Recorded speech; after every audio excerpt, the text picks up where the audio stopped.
سلام ہندوستان دوستو، طاغوت کسے کہتے ہیں جان لیجئے۔ طاغوت سب سے پہلے تو اس کا پروننسیشن یعنی تلفظ یعنی اچارن سیکھیے اگر نہیں آتا ہے تو۔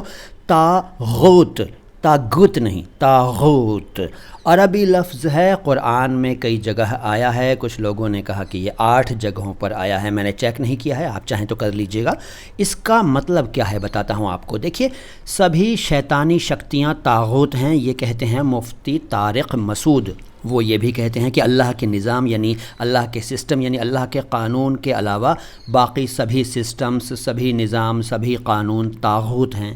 ڈاکٹر اسرار احمد کہتے ہیں کہ جو حد بندگی سے تجاوز کرے گا وہ طاغوت ہے، یعنی جو بندگی کی حد کو پار کرے گا، اس سے آگے بڑھے گا تو وہ طاغوت ہے۔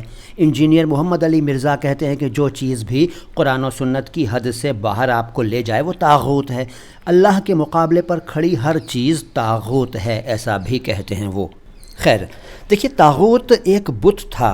فتح مکہ سے پہلے طاغوت نام کا ایک بت تھا، یعنی ایک ان کا وہاں کے عرب کے لوگوں کا ایک آرادھیہ تھا، طاغوت نام تھا، کافی بڑا بت تھا، لمبا چوڑا، تو اس کا نام طاغوت تھا۔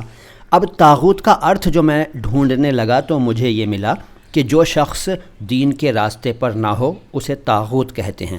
پھر یہ بھی ملا کہ جو گمراہ ہو، جو سرکش ہو، جو شیطان ہو، جو بھٹکا ہوا ہو، جو بھٹکانے والا ہو، اور جو بہت ہی بے رحم شخص ہو، بہت ہی ظالم شخص ہو، یہ سب کے سب طاغوت کے ارتھ ہیں، طاغوت کہلاتے ہیں۔ تو یہ چھوٹا سا ویڈیو اگر آپ کو اچھا لگا ہے تو لائک کیجئے، اچھا نہیں لگا ہے تو ڈس لائک کیجئے، چینل کو سبسکرائب نہیں کیا ہے تو سبسکرائب کر لیجئے، ہمارے پچھلے ویڈیوز بھی دیکھیے اور آنے والے ویڈیوز بھی دیکھتے رہیے گا۔ میں معین شمسی ہوں، چینل ہے مائی ہندی مائی اردو۔ سلام ہندوستان۔